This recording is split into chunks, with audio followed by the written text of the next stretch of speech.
premier two-way players in the league. Like he almost had his career ended because of those lower leg injuries. Mirotic, quick move against Livingston. Excellent defense from Livingston, but Davis right. G'day guys, Grazy back with another NBA season preview, and today we're looking at the Pelicans of New Orleans. Last year, the Pelicans finished with a stellar 48-34 record, destroyed Portland in the first round of the playoffs in 4 games, before bowing out to the Warriors in 5. They showed signs in that series and gave the Warriors problems. This is an awesome result considering they didn't have DeMarcus Cousins after he sustained that horrible Achilles injury. Anthony Davis carried this team as far as he could, and they got some production from some newcomers, and this looks like being one of the more intriguing teams entering this season. Jrue Holiday had an outstanding season for the Pelicans. 19 points, 6 assists and 4.5 rebounds, and he played very, very well in the playoffs. He elevated those numbers. He guarded Steph Curry quite well. He's big, he's strong, he's a very good defender. Goes 6'4". He can actually match up against shooting guards should he need to.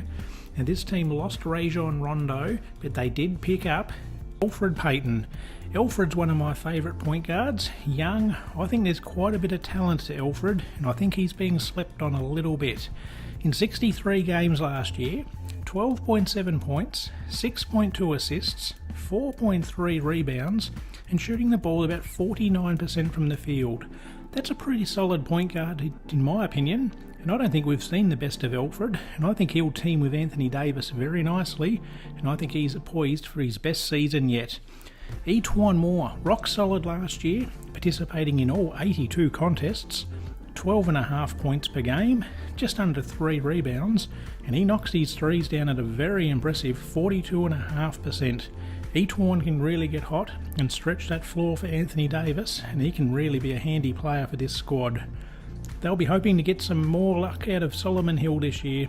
Solomon was injured last year and he played the 12 contests and really had a bit of a wasted season. On ESPN's rankings, he is slated to be the starting power forward, and he's a big guy, good defender, very athletic, and the Pelicans think quite highly of him.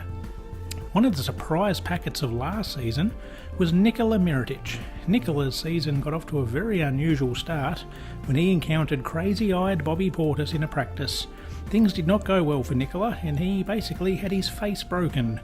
The Bulls were too scared to move Crazy Eyes, so they kept Bobby and they traded Nikola. This turned out to be a bit of a blessing for both players. Both of them seemed to have career years.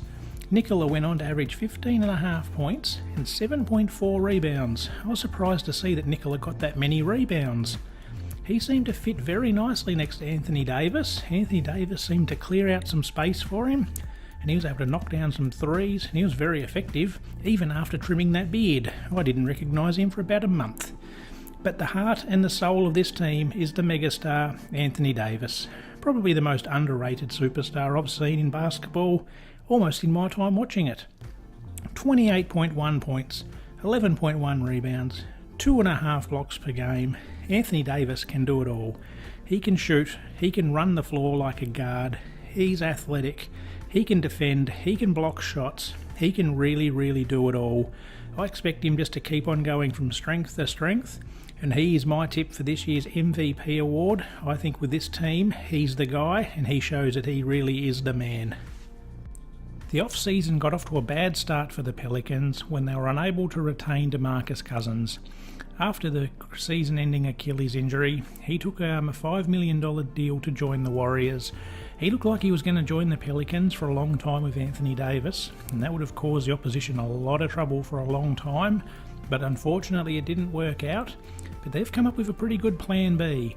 I love the signing of Julius Randle. Big Julius, 16 points, 8 rebounds.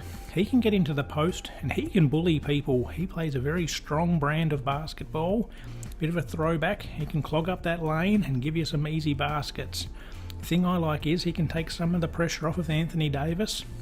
Whether AD needs a rest or picks up an early foul or two, they can go to Julius and he can keep the scoreboard ticking over and can keep on the rebounds as well.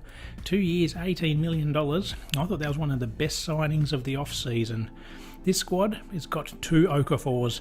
That's right, they don't have 1 Okafor, they've got 2. Emeka came out of nowhere and returned to the NBA, putting up 4.4 points, 4.6 rebounds, and a block a game. Emeka has always kept himself in terrific condition, and he was one of my favourite players back when I used to watch college basketball. I thought he was going to be an absolute perennial all-star, and I was really glad to see him back. And as I said, he's one of 2 Okafors. Jaleel has signed here, trying to resurrect his career. This could be one of the last stops for Jaleel if he doesn't stick.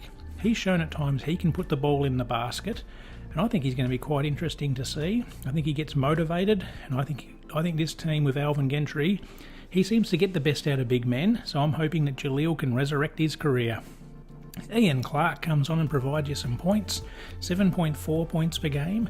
I thought he was going to be slightly more effective after coming out of the Warriors, and I thought he'd be able to take the scoring load on a little bit more, and I'll be interested to see if he can give a few more threes and provide some more punch to that bench.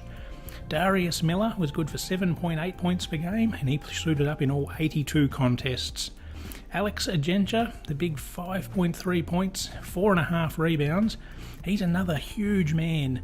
That's one thing this Pelican side has got. Agencha. They've got the Okafors. They've got Mirotic. They've got Anthony Davis. And they've got Julius Randle. I see a lot of NBA teams trying to take the Warriors out and the Rockets just by blazing 3 points, trying to clone those teams. I think the way you beat them is with big bodies, and this team has got some big bodies. The rest of this roster is rounded out with the likes of Troy Williams, who had a good season at 6.3 points per game. They've drafted Frank Jackson. They've got Czech Diallo, Garland Green, and Trevor Blewett, with their final roster not yet taken place.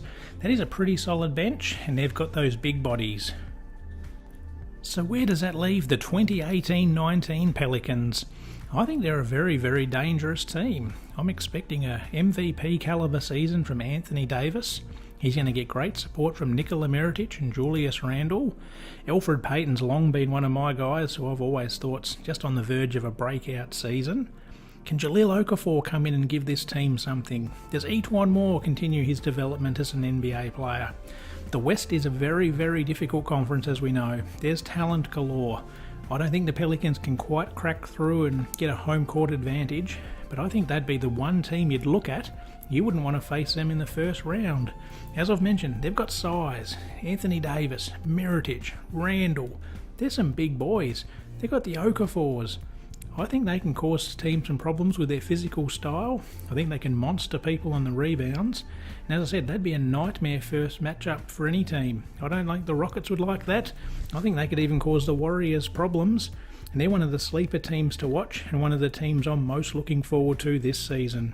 What do you guys think? Where do you think the Pelicans finish up? Thanks very much for watching. If you enjoyed that one, maybe think about giving it a thumbs up, maybe even tap that subscribe button. If you have any feedback, pop it in the comments and I'll do my best to respond. Thank you very much for watching.